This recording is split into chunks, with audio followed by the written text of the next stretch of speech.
Hi, and welcome to the Early Retirement Roadmap Podcast, the show all about preparing for and thriving in early retirement. Now, even if you've retired early, you may have thought about when you're going to collect Social Security. I certainly have. And in that planning, you may have, somewhere along the way, heard this advice: delay Social Security to get an 8% return. Now, that sounds smart, right? But is it really? Because in reality, when you actually run the numbers, this advice doesn't always hold up. In fact, delaying Social Security could cost you more than you think, especially if you're pulling from your investment accounts in the meantime.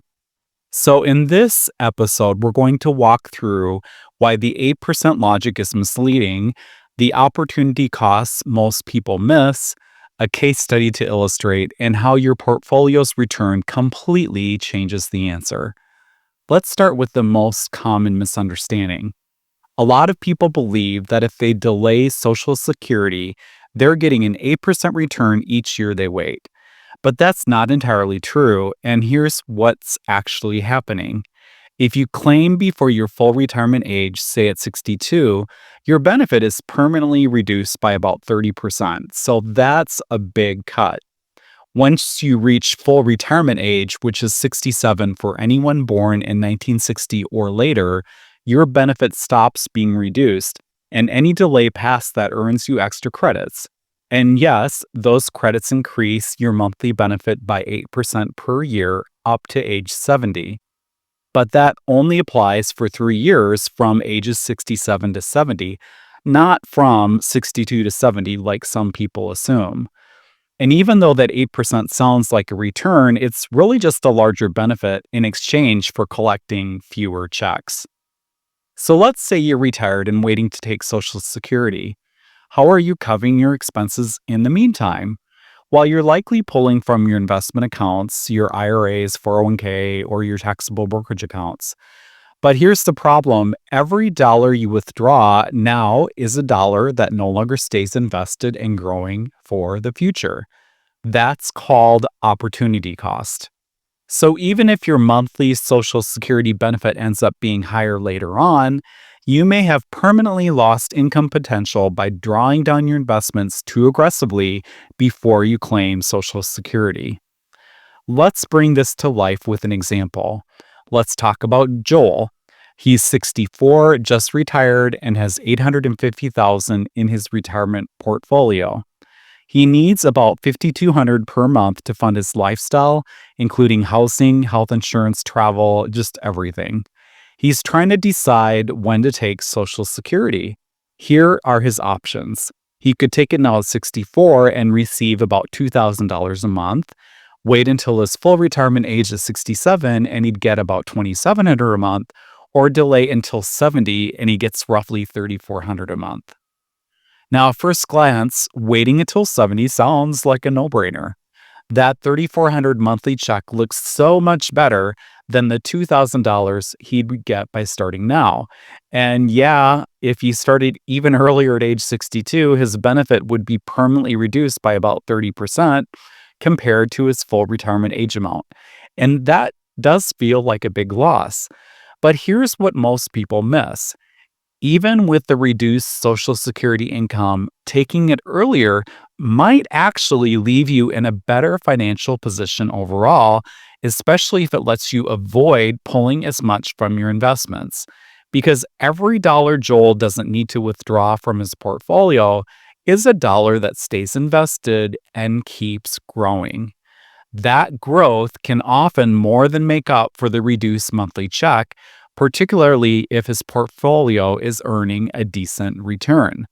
So yes, you're locking in a lower Social Security payment, but in doing so, you're protecting your portfolio, potentially reducing your tax burden, and giving your money more time to compound.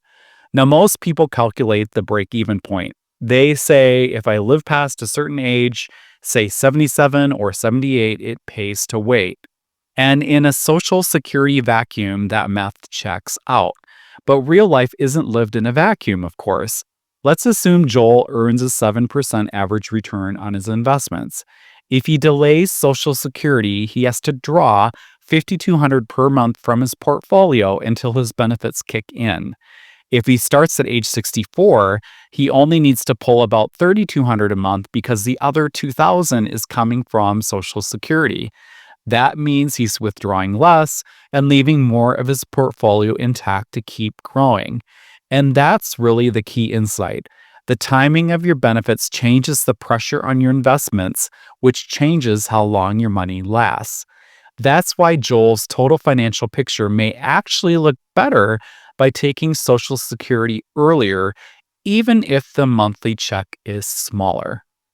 Now, if we change just one variable, the return on Joel's investments, at 9% average returns, taking Social Security could be the clear winner. At 7%, slightly better to start earlier. But at 5%, delaying may begin to make more sense. Why? Because the higher your expected investment returns, the more valuable it is to keep those assets invested. If you're drawing less from your portfolio thanks to taking Social Security earlier, more of your money stays in the market, and that compounding may more than offset the reduced benefit. On the flip side, if returns are low, the guaranteed increase from delaying Social Security could be worth more. Now, I also want to make it clear that, like most everything in life, there are some other complexities to consider. This decision isn't just about comparing dollar amounts or portfolio balances. There are other critical factors that can easily tip the scale. So let's walk through a few. First, there is tax strategy and income planning.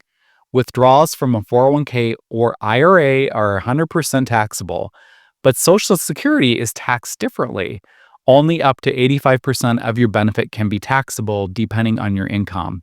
It's actually based on your provisional income, which is your AGI or just a gross income, 50% of your Social Security benefits, so half of what you would receive annually, and any tax-exempt interest you have, which for most is interest from municipal bonds or municipal bond mutual funds or ETFs. So for example, if Joel's provisional income is $50K, only up to 85% of his Social Security income would be taxable, not 100%. Then there's spousal and survival benefits. Delaying your benefit could mean a higher survivor benefit for your spouse. Or if your spouse qualifies for a spousal benefit, the timing of your claim may affect what they receive. And there's healthcare and ACA premiums. For early retirees under the age of 65, your income drives ACA subsidy eligibility. Delaying Social Security and drawing from pre-tax accounts could push your income higher, raising your premiums. So if Joel delays Social Security and draws more from his IRA or 401k, his taxable income may increase, potentially reducing his ACA premium subsidies. And finally, there is longevity and personal health. If you expect a long retirement and strong health, delaying may pay off. If you're concerned about health or simply want guaranteed income sooner, claiming early might give more peace of mind. So because these pieces interact in complex ways, it's a smart idea to talk with a certified financial advisor, ideally a fiduciary, to help you determine the best age for you to start collecting Social Security. What is a fiduciary financial advisor? While they're legally required to act in your best interests, they are typically fee-only, charging either a flat fee or percent of assets, and they receive no commissions or product sales. A fiduciary financial advisor can help you look at Social Security in the context of taxes, healthcare, investment returns, and spousal planning, all working together so you can make the best decision for you and pick the age for you that makes the most absolute sense. Thank you so much for listening, and if you found this podcast helpful, make sure to like it, leave a review, follow, or subscribe. And when you're not on the go, tune into the Early Retirement Roadmap YouTube channel and see all my videos there, or go to mikeupland.com for all my media, including my blog. Until next time, this is Mike Upland, early retiree last year at age 55, wishing for you to take care and make the most of your day.